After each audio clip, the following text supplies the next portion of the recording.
Bye.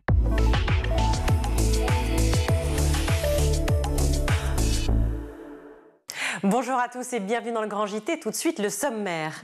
Faire du droit à l'éducation une priorité pour tous, un impératif qui n'est pas toujours appliqué malgré la Convention des droits de l'enfant.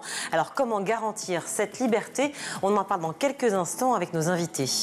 Comment enseigner aux élèves souffrant de troubles 10? C'est la question que nous avons décidé de poser en cette journée des enseignants. On en parle avec nos invités dans la seconde partie de l'émission. Dans son panorama, Emma Ferré nous emmène au musée aux côtés des peintres impressionnistes. Mais avant cela, place à l'actualité de l'éducation avec Emma. Bonsoir Emma. Bonsoir Virginie, bonsoir à tous. On démarre ce journal avec le premier passage médiatique de la nouvelle ministre Anne Genetet. Et la locataire de la rue de Grenelle s'est prêtée à l'exercice du grand entretien. C'était ce matin sur RTL. Alors au menu, tout d'abord, la sécurité. Je voudrais quand même dire qu'on a sécurisé plus de 400 établissements depuis l'attentat d'Arras, il y a près d'un an maintenant. Il y en avait 500 qui étaient à risque. Exactement, donc, là, il y en a 400 déjà qui sont sécurisés. Ça veut dire quoi, sécurisé? Ça veut dire, par exemple, on met des caméras, on met des portiques anti-intrusion, on met des alarmes, et puis on a des personnels formés.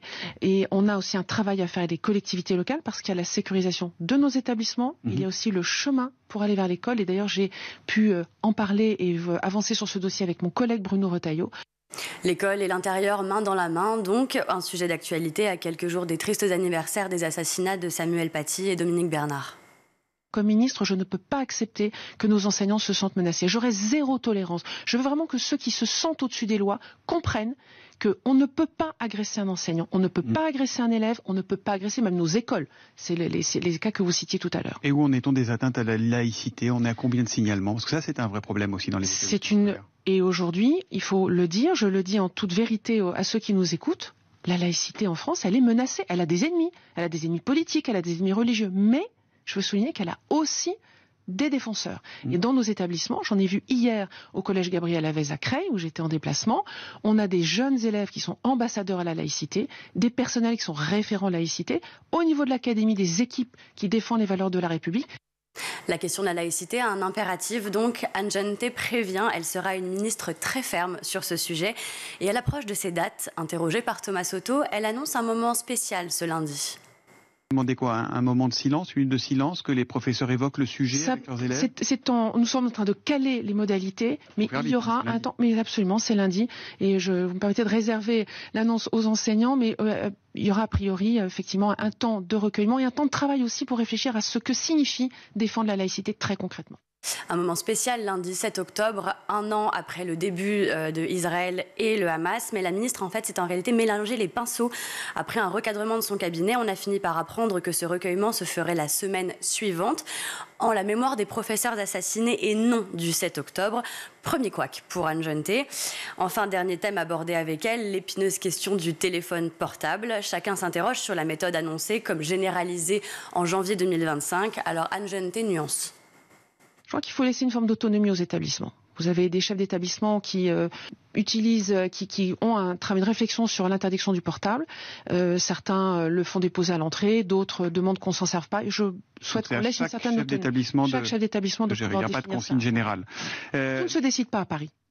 Libre aux établissements de choisir leur méthode, donc. Autre sujet, on en parlait hier, la création d'une mission sur l'aide sociale à l'enfance qui se poursuit à l'Assemblée. Il est évidemment question du financement de ces aides. Et oui, un manque de budget généralisé qui concerne donc aussi l'aide sociale à l'enfance. Auditionné hier, le député Les Républicains Fabien Di Filippo propose un recadrement des allocations familiales pour les parents qui seraient non investis. On l'écoute. Le point que je soulève auprès des collègues, auprès de tout le monde, c'est que la règle de base, aujourd'hui, il faut remettre des repères à leur juste place. On ne peut pas bénéficier d'allocations familiales pour des enfants dont on ne s'occupe pas et dont on ne s'occupera sans doute jamais. À partir de là, le point qui serait intéressant d'étudier, c'est le fait que les allocations familiales bénéficient aux enfants, donc soient reversées directement au service de l'ASE, plutôt qu'à des parents qui ont été défaillants. Un sujet qui fait réagir le militant pour les droits de l'enfance, Lies Loufoque. Il rappelle que le juge peut déjà retirer ces allocations si c'est nécessaire. Et si elles demeurent, c'est qu'elles sont dans l'intérêt de l'enfant et de la stabilisation du foyer dans lequel il pourrait être réintégré par la suite. Autre ministre à s'exprimer ce matin, Salima Sarr, récemment nommée à l'égalité femmes-hommes. Elle est revenue sur les cours d'éducation à la vie affective et sexuelle. Oui, c'est dans les colonnes du Parisien que la ministre s'est exprimée concernant la loi de 2001. Le compte n'y est pas. Il va falloir passer de la déploration à l'action, a-t-elle déclaré. Alors, devant le planning familial hier également, elle a annoncé « Il va falloir trouver de nouvelles idées et faire en sorte qu'elles soient vraiment appliquées. J'entends par là ouvrir le sujet de la culture du consentement et avoir une vraie ouverture sur les sujets de santé sexuelle et d'éducation à la vie affective. » Une mission de taille pour la ministre qui évolue désormais dans un gouvernement de droite.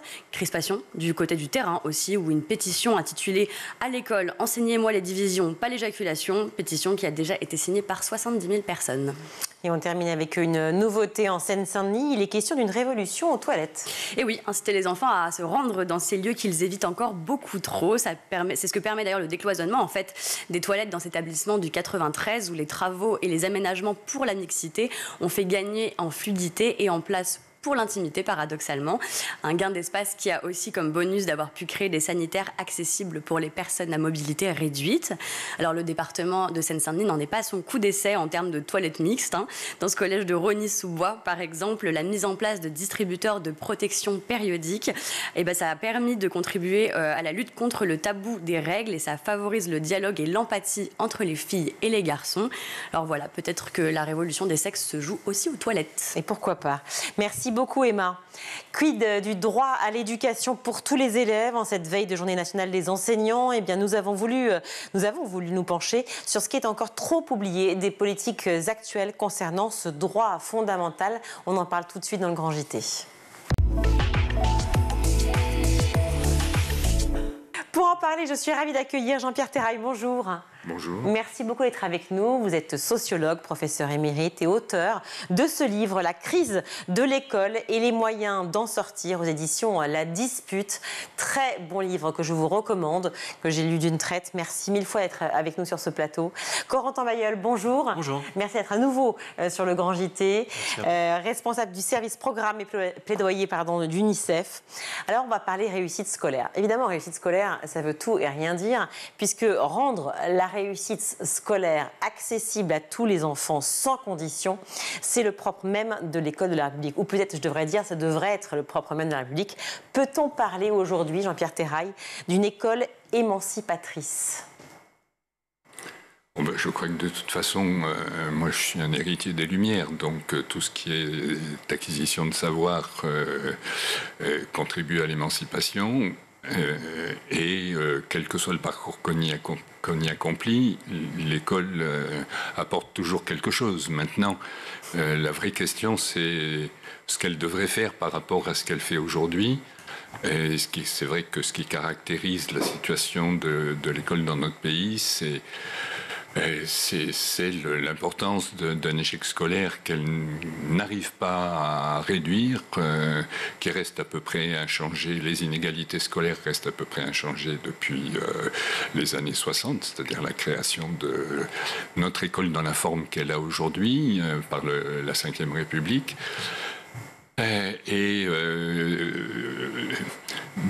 Qui plus est, depuis 4 décennies, le niveau des élèves, après avoir beaucoup augmenté, est en régression à chaque niveau, à chaque degré du parcours scolaire.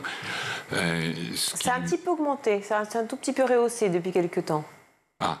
En tout cas, les chiffres l'ont prouvé. Mais effectivement, on partait de très bas, parce que tout dépend effectivement de quelle période on parle. C'est toujours la même chose. Je parle pour moi, c'est la tendance à la baisse du niveau des élèves démarre précisément quand mes collègues Baudelot et Estabé publient un bouquin en 1989 qui s'intitule « Le niveau monte », et ils avaient raison.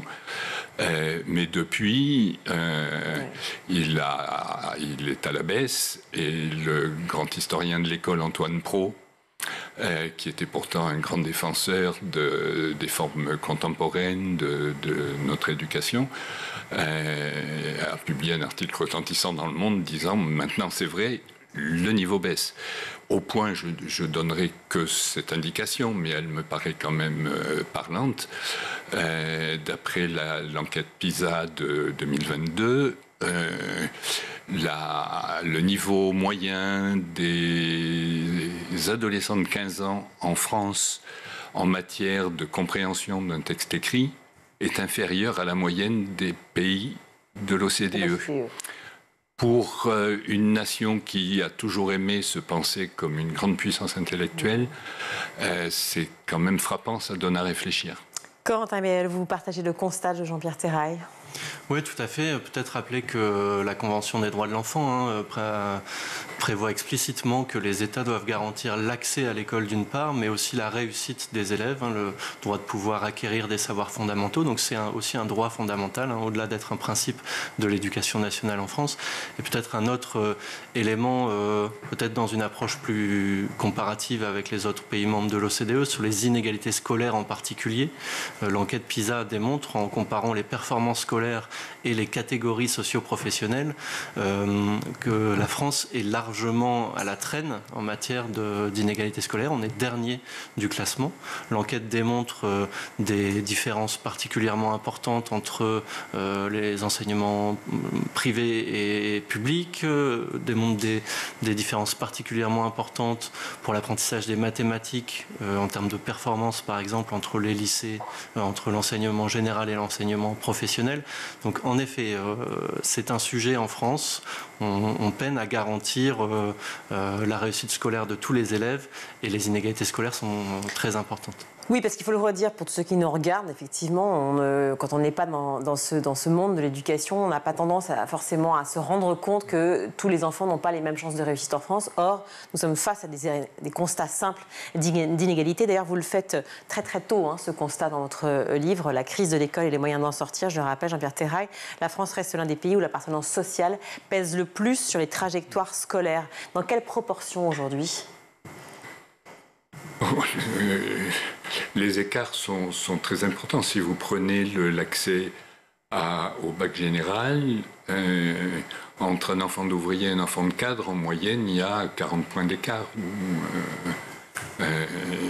On a aujourd'hui en France 81% de bacheliers, mais les 3 voies du lycée sont des voies très marquées par les inégalités scolaires, puisque la voie professionnelle est très peuplée d'enfants des classes populaires, un peu moins pour la voie technologique et nettement moins encore pour la voie de l'enseignement général, à laquelle seule une minorité d'enfants des classes populaires peut accéder. Or, c'est celle qui donne le maximum de chances dans l'enseignement supérieur. Combien d'enfants encore, on peut le dire, combien d'enfants n'ont pas encore accès à l'éducation aujourd'hui, bien qu'elle soit obligatoire ? Malheureusement, on n'a pas de données chiffrées. On sait qu'ils sont plusieurs milliers. Différents chiffres qui sont cités. Nous, on réclame justement la création d'un observatoire de la non-scolarisation. C'est un engagement qu'a pris la France dans le cadre de la garantie européenne pour l'enfance. Ça a été un engagement aussi dans le cadre du pacte des solidarités par le précédent gouvernement.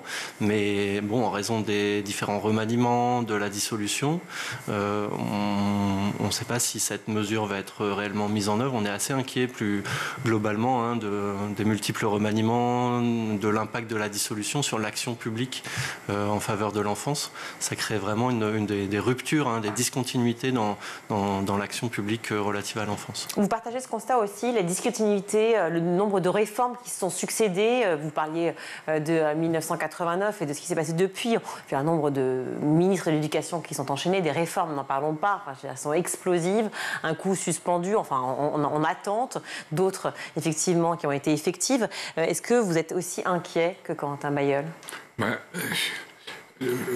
On peut faire 2 remarques. La première, c'est que toutes ces tentatives de réforme n'ont pas modifié, on le disait il y a un instant, la réalité des inégalités scolaires en France.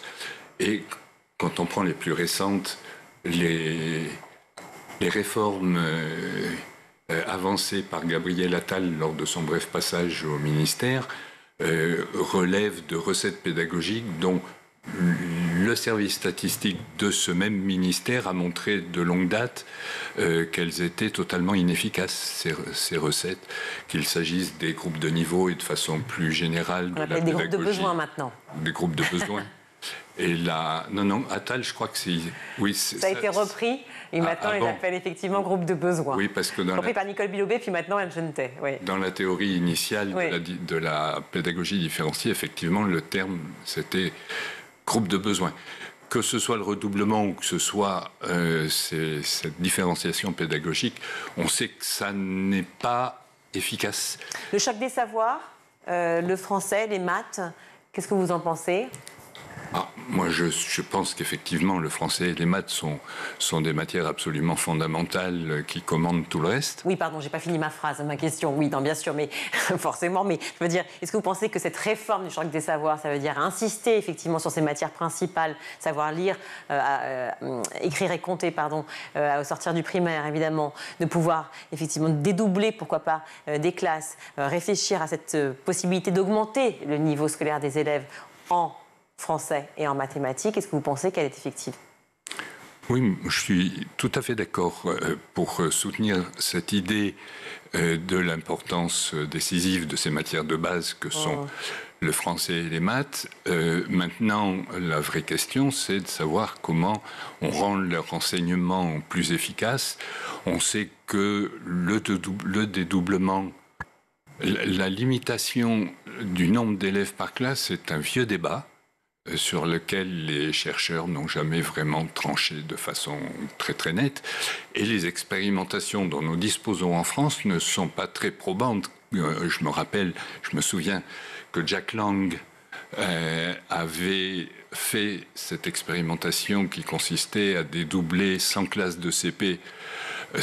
L'expérimentation a été suivie par le service statistique du ministère qui a montré que les résultats étaient très modestes. Blanquer a repris cette expérience dans les ZEP et REP pour CP et CE1 et les enquêtes, le suivi par l'ADEP, là aussi, a montré que les résultats étaient faibles.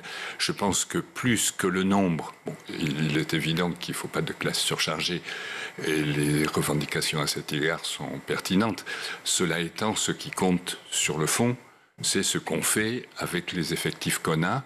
Et sur la question de la lecture, par exemple, il y a une grande enquête de l'ADEP et de l'ENS en partenariat qui viennent sortir et qui montrent que ce qu'on gagne avec une bonne méthode de lecture est infiniment supérieur à ce qu'on gagne en dédoublant les classes. Oui, et d'ailleurs, vous prenez la méthode syllabique, effectivement, dans votre livre. C'est ce que vient de confirmer cette enquête qui a touché plus de 9000 professeurs des écoles. Et je crois qu'il y a la plus grande enquête qui a été faite sur la question à l'échelle mondiale.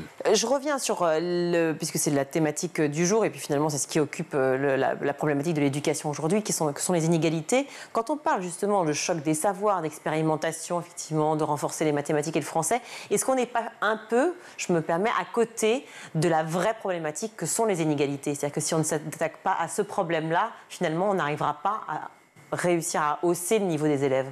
Une réaction, Corentin Maillet. Oui, tout à fait. La thématique de la lutte contre les inégalités scolaires n'a pas figuré au rang des priorités des derniers gouvernements, n'a pas plus figuré dans les grandes orientations du discours de politique générale qui a été tenu par le Premier ministre avant-hier. Et on craint que ça ne soit pas une priorité portée. Par ailleurs, on a eu des annonces sur la lutte contre la pauvreté des enfants. Donc c'est un défi majeur. Par ailleurs, sur comment on adresse les questions de pauvreté. On a 2,8 millions d'enfants qui sont en situation de pauvreté monétaire en France. On a une tendance à la précarisation des familles. Ces 10 dernières années, on a 600 000 enfants de plus qui sont tombés dans la pauvreté. Donc on a vraiment des défis majeurs auxquels il faut répondre aussi sur la lutte contre l'exclusion, la lutte contre la pauvreté. Et là, on a eu une ambition qui a été affichée, mais très peu de mesures concrètes qui ont été annoncées, contrairement à d'autres sujets où on a là des mesures concrètes et qui nous inquiètent davantage, sur la justice pénale des mineurs, par exemple, sur la politique migratoire, où là, les impacts sur les enfants nous semblent importants. Là, on a des mesures concrètes. En revanche, sur la question de lutte contre la pauvreté, on manque un peu de clarté. On va travailler sur la sécurité, sur effectivement la justice pénale, mais pas du tout sur le plan précis de l'éducation, de l'élévation, de l'esprit critique, sur le côté citoyen finalement de l'enfant. En tout cas, sur la prise en compte objective, réelle des inégalités scolaires, des différences de réussite éducative entre les enfants des catégories socioprofessionnelles les plus modestes et des enfants les plus favorisés, on n'a absolument aucune ambition qui est affichée. La réforme, enfin les réformes de la carte scolaire, ça a eu un impact ou pas sur l'enseignement? Je sais pas, vous voulez répondre sur Jean-Pierre Terrail? On n'a pas de données, à ma connaissance, de données précises là-dessus. Moi, sur la question des inégalités, il me semble que ce qui pèse quand même beaucoup dans l'ensemble du monde scolaire, et pas seulement chez les politiques, mais aussi chez les politiques, bien sûr, c'est une sorte de fatalité, c'est-à-dire de conviction qu'il est assez normal, au bout du compte, que les enfants des classes populaires aient une scolarité plus ou moins modeste ou avortée, et que les enfants de quelqu'un qui a fait Polytechnique soient une scolarité brillante, etc. Ce qui pose sur le fond la question des aptitudes, des capacités de tous les enfants à réussir. Moi, je voudrais juste rappeler que sur cette question, on vient de très loin et on a encore beaucoup de chemin à faire. On vient de très loin. Je rappellerai qu'à la sortie de la Deuxième Guerre mondiale, à droite comme à gauche, y compris dans le fameux plan Langevin-Wallon, on était convaincus que les scolarités étaient gouvernées par les aptitudes des enfants. Personne ne savait très bien définir ce qu'il en était de ces aptitudes, mais bon, ça fonctionnait comme ça. Coup de tonnerre dans les années 60 avec les travaux au plan sociologique de Bourdieu, Pierre Bourdieu et Jean-Claude Passeron, au plan biologique avec les premières études qui sortent sur le cerveau en disant mais enfin à la naissance le cerveau de tout le monde il était absolument identique et la question n'est pas de savoir ce qu'on a à la naissance mais ce qu'on en fait. Donc l'intelligence de chacun est le produit d'une activité intellectuelle bien menée. Et puis aujourd'hui, on est au plan, en tout cas, des connaissances scientifiques, que ce soit au plan des recherches linguistiques et anthropologiques ou au plan de la psychologie cognitive, on sait de façon absolument sûre que ces idées qui émergeaient dans les années 60 sont vérifiées que, à la naissance, comme dit Stanislas Dehaene, les enfants sont de formidables machines à apprendre. On aurait oublié, dans les années 30, déjà, on savait que les enfants sont capables d'apprendre 3 langues en même temps, sans que ça ralentisse le rythme d'acquisition de ces langues. Autrement dit, le cerveau humain, c'est pas lui qui est en question. Il n'y a pas absolument aucune fatalité. Et du même coup, en matière d'inégalité scolaire, la vraie question qui se pose, c'est qu'est-ce que l'école fait des ressources potentielles des enfants des classes populaires? Cette culture du fatalisme dont vous parlez, elle est intégrée par les professeurs, par les enseignants? Tout à fait. Tout à fait. Moi, j'ai été frappé, enfin, tout à fait, je ne voudrais pas, je suis moi-même enseignant et je défendrai l'honorabilité de mon corps professionnel. Mais enfin, c'est vrai que cette idée de l'inégalité des moyens intellectuels, inégalité quasi naturelle, elle pèse de façon lourde. Je suis le co-auteur d'un manuel d'apprentissage de la lecture au CP qui se distingue par son ambition culturelle et intellectuelle. Et je vois bien des professeurs des écoles, alors que ce manuel a été fait pour les enfants des quartiers populaires, parce qu'il peut leur apporter ce qu'ils ne trouvent pas nécessairement dans leur famille, je rencontre bien des professeurs des écoles qui disent « Oh, mais ça c'est pour les beaux quartiers, c'est pas pour des enfants dont ils présument qu'ils n'ont pas, a priori, les moyens d'accéder à ce type d'ouvrage, alors que quand ils l'expérimentent, ils constatent que ça marche très bien et que les enfants, comme le dit Stanislas Dehaene, sont de vraies éponges. Mais ça veut dire qu'on conditionne finalement les enfants en fonction des lieux, en fonction des endroits où ils apprennent?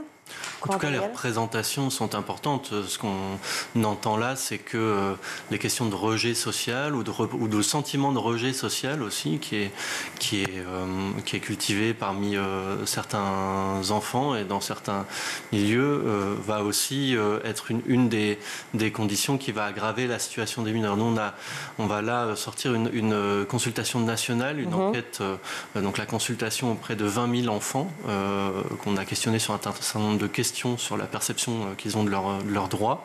Et l'une des conclusions de cette enquête, ça sortira en novembre. Une enquête de l'UNICEF, donc. C'est que on a 3 dimensions principales de l'exclusion sociale: la privation matérielle, le déficit de protection et le rejet social. Et on se rend compte que les facteurs se cumulent pour les enfants qui sont en situation d'exclusion. C'est-à-dire que les enfants qui répondent, qui sont en privation matérielle, sont aussi ceux qui sont confrontés à des formes de rejet social importants, y compris au sein de l'école, ils le disent. Et donc, c'est aussi des réponses qu'il faut apporter sur ces champs-là, sur le champ des représentations, sur comment est-ce qu'on vient lutter contre les stéréotypes sociaux, contre les stéréotypes liés à la condition sociale des élèves, des enfants plus généralement, puisque c'est l'un des leviers aussi pour favoriser l'émancipation de ces enfants. La lutte contre l'exclusion de façon générale, c'est de lutter contre les représentations, les préjugés qui sont attachés à la figure de l'enfant exclu, l'enfant pauvre. D'autant qu'il y a le regard des autres, puis il y a le regard aussi à l'intérieur des familles. C'est-à-dire qu'il y a une sorte de schéma qui se reproduit, qui se répète, ces stéréotypes dont vous parlez aussi, de dire de toute façon, tu es mon fils et tu n'auras pas cette chance parce que moi non plus je n'ai pas eu cette chance, parce que de toute façon on est lié à cette reproduction de schéma et on n'arrivera pas à sortir de ça. Donc fais comme tu peux. Ça arrive dans beaucoup de familles. Oui, on peut avoir ce déterminisme qui social. Vient social, qui est comme une chape de plomb. Après, il faudrait regarder peut-être les études sur le sujet, sur le déterminisme social, qui sont elles aussi, il me semble, nombreuses, au-delà de la question de l'école. Mais en effet, oui, c'est un sujet.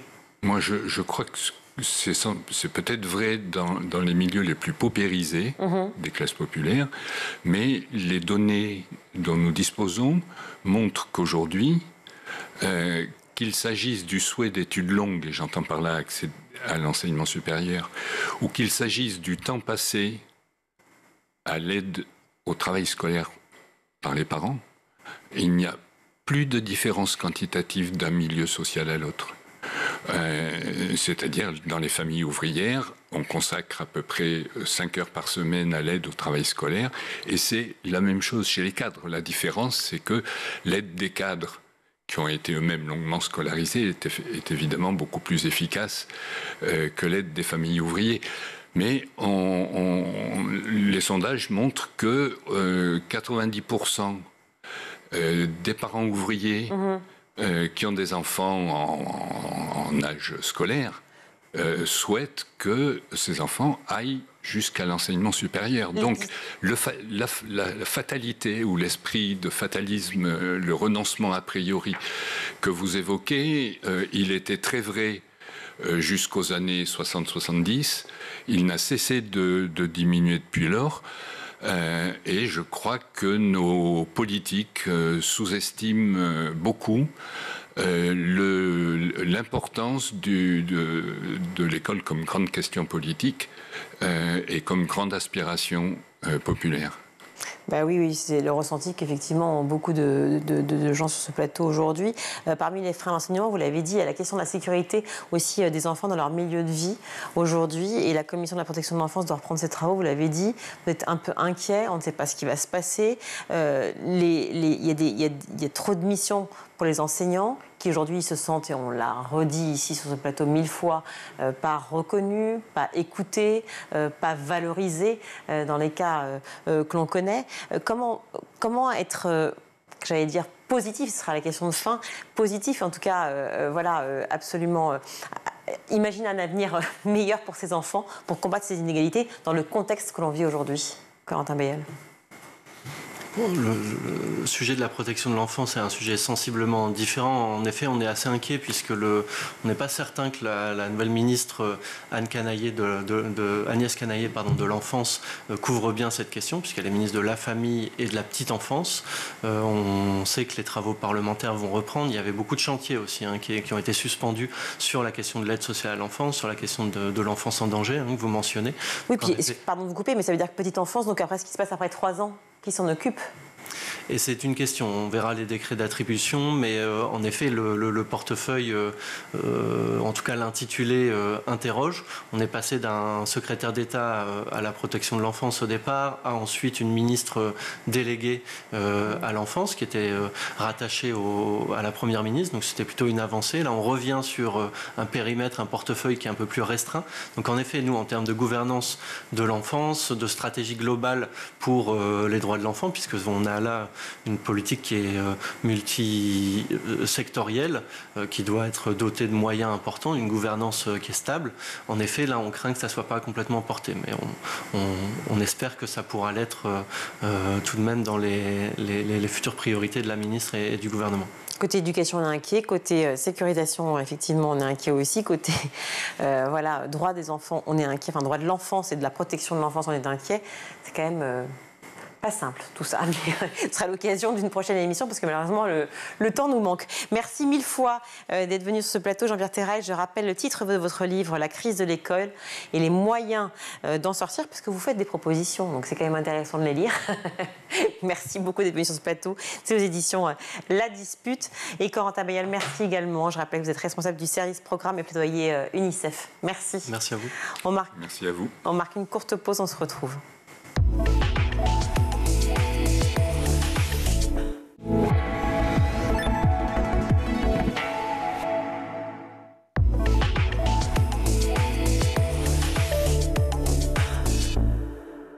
De retour dans le grand JT de l'éducation, je suis ravie d'accueillir Fabienne Giavelli. Bonjour. Bonjour. Merci d'être avec nous. Vous êtes directrice de l'organisme de formation de la FF10. Merci d'être sur le plateau du grand JT. Et également Nicole Philibert, bonjour. Bonjour. Merci beaucoup d'être avec nous. Vous êtes présidente de l'association Atout 10 et membre du conseil d'administration de la FF10. On va parler, vous avez compris, de 10. Mais alors 10... pour les gens, ça ne veut rien dire, ou presque. C'est-à-dire qu'on se dit dyslexie, dysprasie. Il y a un flou total. On sait que ça peut influer sur la scolarité des enfants, mais tant qu'on n'est pas confronté réellement, que ce soit élève ou parent, on est un peu perdu. Alors, est-ce qu'on peut reprendre des notions qui vous paraissent tellement déjà racontées, dites plusieurs fois, mais qui ont besoin d'être répétées? Si vous voulez bien, Nicole Philibert. Oui, alors 10, c'est le préfixe qui veut dire manque d'automatisation.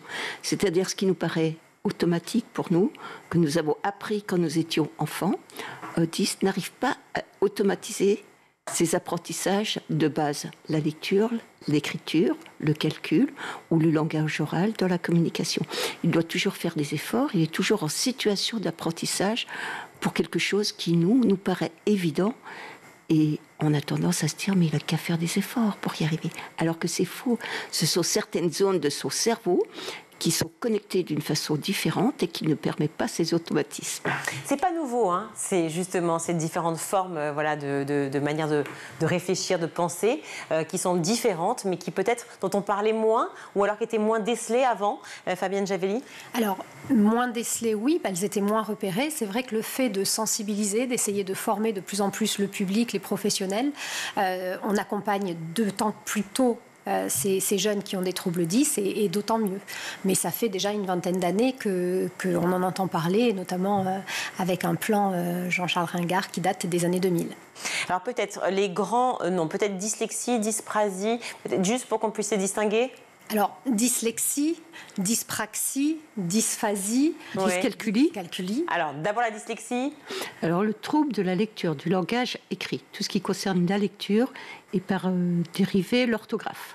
Oui, c'est ça, parce qu'en fait, finalement, quand on n'arrive pas à lire convenablement, on n'arrive pas à l'orthographier convenablement. Et effectivement, la langue française, en plus pour ça, n'est pas aidante. Ayant une petite fille en CP et ayant un garçon qui est aussi passé par le CP, je sais ce que c'est pour expliquer qu'il y a des lettres muettes partout. C'est toujours extrêmement compliqué. Ça, c'est la dyslexie. Ensuite, on a la dyspraxie, les troubles de la coordination des gestes.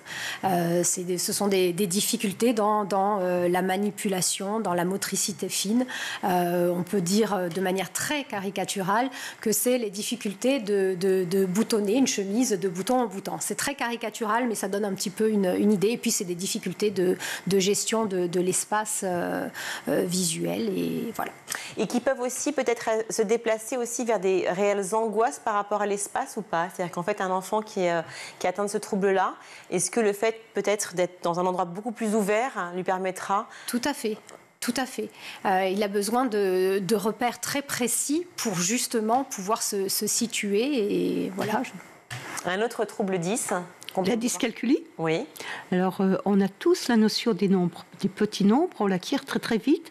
Dès la naissance, le bébé a la notion des tout petits nombres. Mais pour certains, cette notion des petits nombres n'existe pas. Donc, ils ont tendance à confondre entre la représentation du nombre et sa valeur symbolique. Ils n'arrivent pas à faire le lien.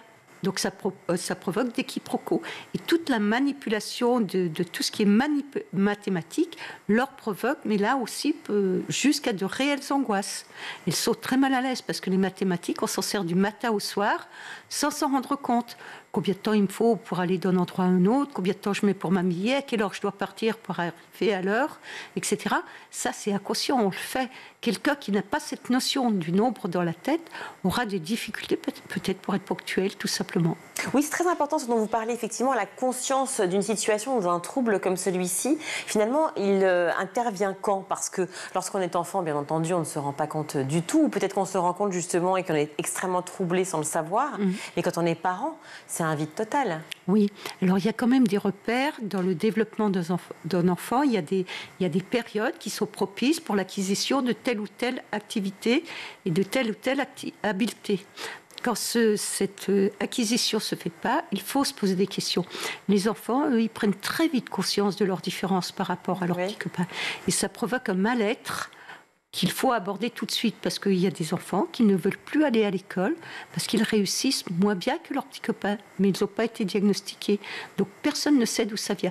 Il y a des signes auxquels la famille, auxquels même à la crèche et à l'école, on doit faire attention, tirer une sonnette d'alarme en quelque sorte. Ça ne veut pas dire que ce soit un trouble 10.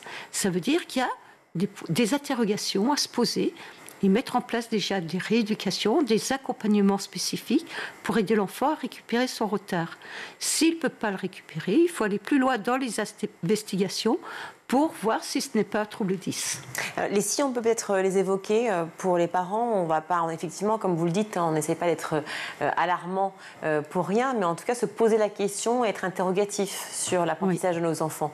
Des signes très clairs, ou en tout cas... Pour les habiletés manuelles, dont justement la dyspraxie est un trouble, eh bien, dans certaines tranches d'âge, il y a l'habileté à empiler des cubes les uns sur les autres. Alors, bien sûr, il peut toujours y avoir du retard, mais si ce retard est persistant, il faut faire attention. Faire ses lacets, c'est aussi un signe d'appel. Il y a des enfants qui n'arrivent pas à faire leurs lacets. À quel âge on doit faire ses lacets? Enfin, on doit arriver normalement à faire ses lacets? Je crois que c'est vers 5-6 ans.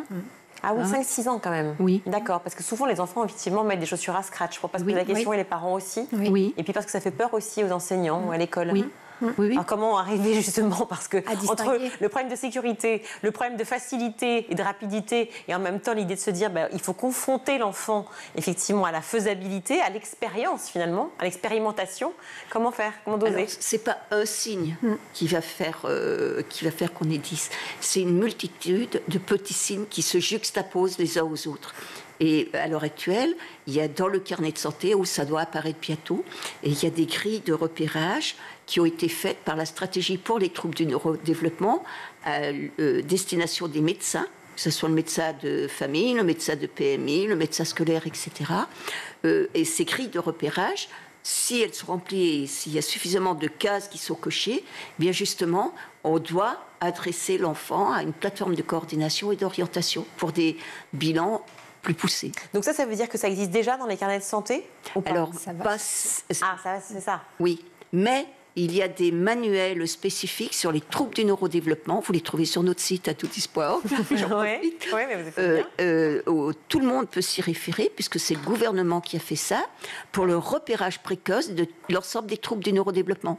Est-ce qu'il faut savoir que les troubles 10 font partie des troubles du neurodéveloppement, comme le TDAH, les troubles de la sphère autistique et le trouble du développement intellectuel. Oui, pardon, j'allais vous couper, mais c'est vrai qu'on parle beaucoup de TDAH, on parle beaucoup de troubles de la concentration en permanence. Et c'est vrai que très vite, on dit à un enfant, non, mais alors, il a des troubles de la concentration, c'est pas grave, etc. Alors que certains parents ou grands-parents vont dire, mais nous, à l'époque, on disait juste qu'ils se taisent parce qu'ils ont envie de chahuter et c'est pas grave. Alors comment faire le tri dans tout ça? Parce qu'il y a un flou, finalement, encore une fois.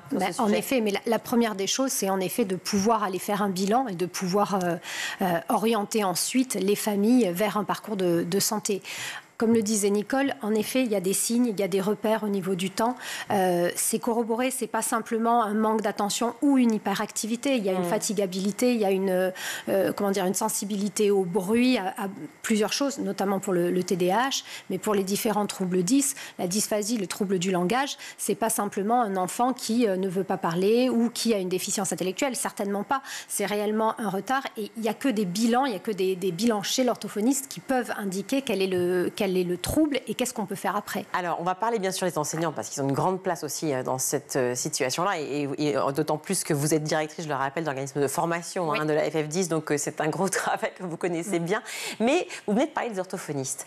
C'est très compliqué pour les familles de se dire, je vais trouver un rendez-vous déjà chez un orthophoniste près de chez moi. Alors, dans les grandes villes, souvent c'est un peu plus facile et encore, mais dans les territoires un peu plus, dans les campagnes, les petites villes, ça l'est de manière beaucoup plus compliqué. Comment faire pour pouvoir avoir un rendez-vous chez un orthophoniste, une orthophoniste qui est déjà submergé de travail et qui va pouvoir prendre le temps de faire ce bilan-là qui prend, il me semble, quand même un certain temps, plus de 2 heures ou 2 heures et quelques.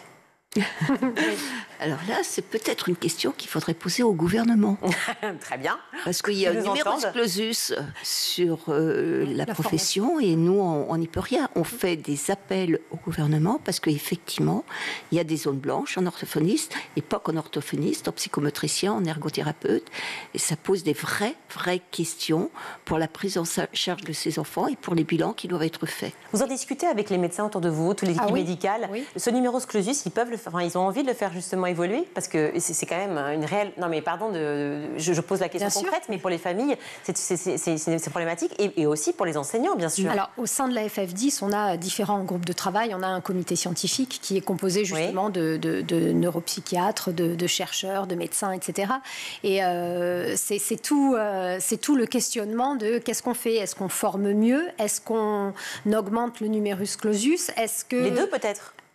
Ça serait dans l'idéal. Mais encore une fois, je vais rebondir. C'est un peu une réponse sans réponse. Je rebondis sur ce que dit Nicole. C'est véritablement une volonté politique qui doit être derrière et qui doit pousser dans ce sens-là. Vous sentez une volonté politique, justement? Vous sentez que Michel Barnier, avec son discours de politique générale sur l'école, sur la place de l'école déjà en France, sur la position des enfants dits différents, ou en tout cas des cerveaux atypiques, comme vous le mentionnez sur votre petit livret que je viens de recevoir et que je suis contente de pouvoir feuilleter, mais sur les troubles 10, parce que finalement, combien d'enfants sont concernés aujourd'hui par les troubles 10? Alors, en pourcentage, à peu près. On dit qu'il y a un enfant sur 6 qui naît avec un trouble du neurodéveloppement.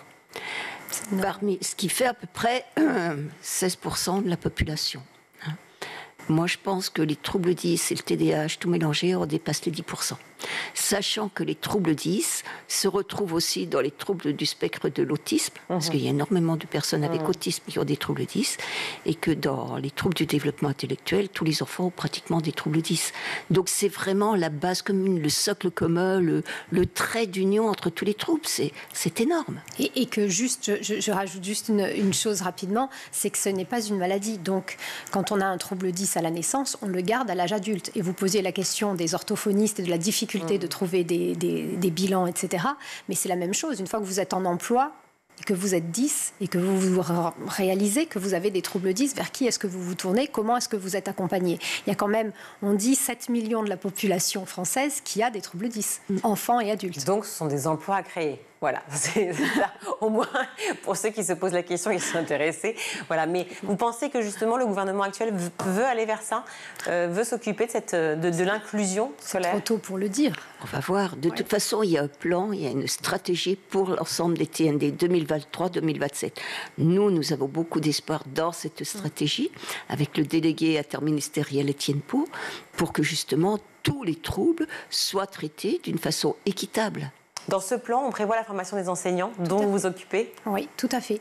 La formation des enseignants et la formation justement des médecins. Parce que même les médecins ne sont pas formés à repérer des troubles 10.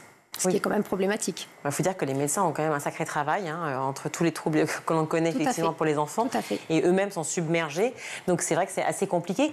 Pour les enseignants, pour certaines classes, on a la chance d'avoir un enseignant et puis en primaire, souvent un auxiliaire de vie scolaire, quelqu'un qui est là pour aider, soutien, oui. En soutien. Est-ce que c'est aussi eux qui sont formés pour ces troubles-là? Non, malheureusement aujourd'hui non. Et c'est bien la problématique, c'est qu'il faut que ce soit des professionnels qui puissent le faire. Et puis, il faut qu'ils puissent suivre les enfants sur toute une année, voire sur plusieurs années, et ne pas être changés d'année en année avec des enfants, parce qu'il y a un suivi à faire, il y a une relation de confiance. Parce que dans les troubles 10, bien sûr, ce sont des troubles du neurodéveloppement, mais il y a quand même la question de l'estime de soi, de la confiance en soi. Le rapport à l'école est très difficile parce qu'en effet, avant d'être repéré, avant d'être accompagné, vous êtes en situation de difficulté, voire d'échec.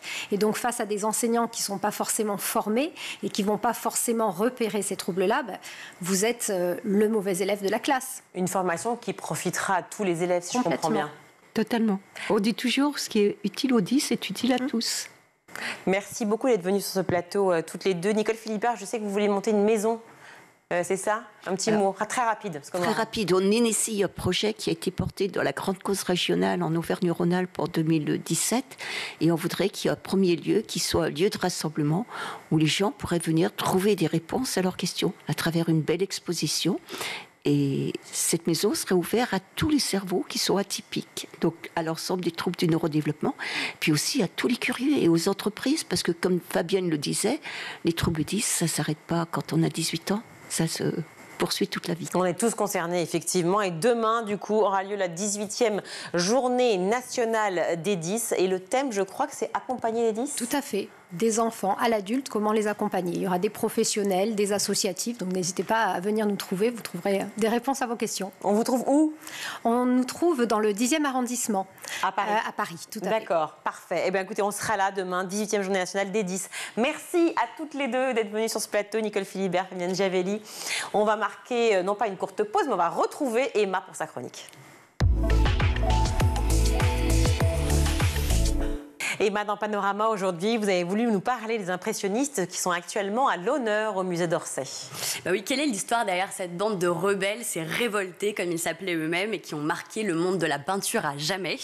C'est ce qu'on vous propose de comprendre dans cette exposition qui se tient actuellement au musée d'Orsay et qui retrace le parcours de ceux qu'on disait affamés d'indépendance, selon les mots des commissaires de l'exposition. Alors comment est-ce qu'on qualifie ce mouvement déjà? Il est esthétique, évidemment, avec des scènes très modernes, un amour du plein air et aussi une certaine audace concernant les couleurs qui sont vives pour la première fois. Mais c'est aussi un courant sociologique. Je parlais à l'instant de rebelles parce que c'est vraiment ce qu'ils sont. Un groupe d'artistes qui, face à une critique d'art un peu vieillotte et réactionnaire, surtout, a choisi d'exposer en marge du grand salon officiel entre 1874 et 1886. Alors ces dates, elles sont importantes parce que tout commence le 15 avril 1874, quand ces dissidents que l'on connaît aujourd'hui sous les noms de Monet, Renoir, Degas, Pissarro ou Cézanne, ils décident d'envoyer bouler les conventions pour représenter ce qu'ils veulent voir, ce qui crée une émotion, une sensation. Et d'ailleurs, Virginie, est-ce que vous savez d'où ça vient ce nom d'impressionnisme? Non, j'aimerais bien l'apprendre justement. Ça vient du critique Louis Leroy, donc critique d'art lui-même vieillot et réactionnaire, qui en 1874 observe une toile de Monet et la décrit comme quelque chose de sans intérêt qui laisse seulement une impression. Et bah bingo, Monet, il adore ce terme, il s'en empare et fait un pied de nez à son époque et aux critiques d'art. Il faut dire que le contexte de l'époque, justement, est assez particulier et appelait les artistes à repenser leur art, c'est vrai. Hein, bah, c'est ça, on sort de la guerre franco-allemande de 1870, qui est suivie d'une guerre civile, des moments sombres qui ont marqué ces jeunes peintres qui, pour la plupart, ont été enrôlés. Alors, une fois revenus à la vie civile, qu'est-ce qu'ils font? Ils se retrouvent au Café Gerbois, au Batignolles à Paris, un lieu proche des ateliers de celui qui devient une des têtes de file du mouvement, c'est Manet. Alors ce collectif, par la force des choses, il deviendra logiquement le groupe des Batignolles et il réussira, malgré la critique et l'hostilité du milieu de l'art, à s'imposer, en commençant par la fameuse exposition du 15 avril 1874, qui les consacre donc jusqu'en 86. Et c'est vrai que s'imposer est difficile et l'art a besoin de mécènes et toutes ces aventures des impressionnistes n'auraient été possibles que sans un homme dont vous allez nous parler maintenant. Un homme en la personne de Paul Durand-Ruel, un marchand qui prend ses artistes sous son aile en croyant en eux, notamment en un Claude Monet, désormais très célèbre. Et c'est ce même marchand qui va exporter le marché des impressionnistes aux États-Unis, où là, il va connaître son vrai succès. On va écouter Jean Renoir, le fils du célèbre peintre. Monsieur Durand-Ruel, non seulement a exposé les tableaux des impressionnistes dans ses galeries, mais il en a acheté. Et ces quelques achats permettaient tout de même à mon père et à ses amis de manger, ce qui est assez nécessaire. Une aventure que mon père aimait à me raconter, c'est l'aventure de l'exposition de 1885 à New York.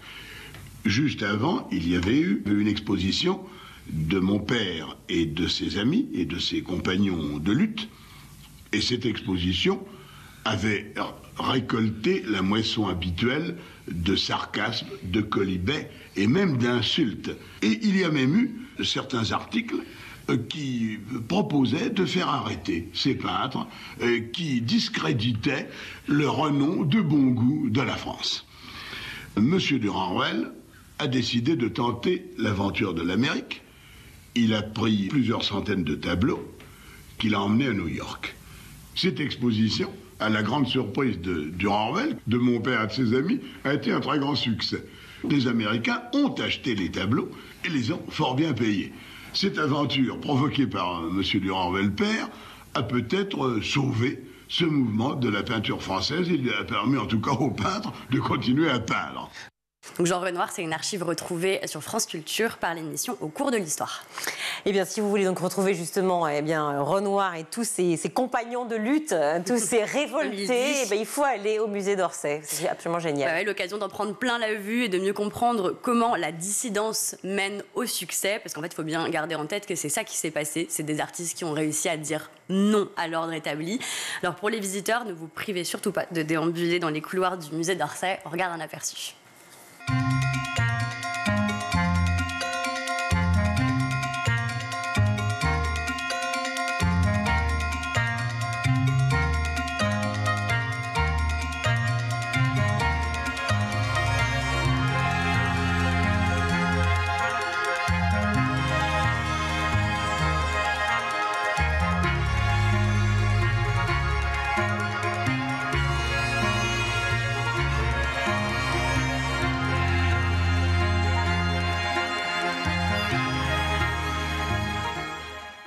Est-ce que vous avez eu la chance d'y aller déjà, Virginie? Oui, j'y suis allée et franchement, l'exposition est absolument magnifique, d'autant plus que je suis fan du musée d'Orsay.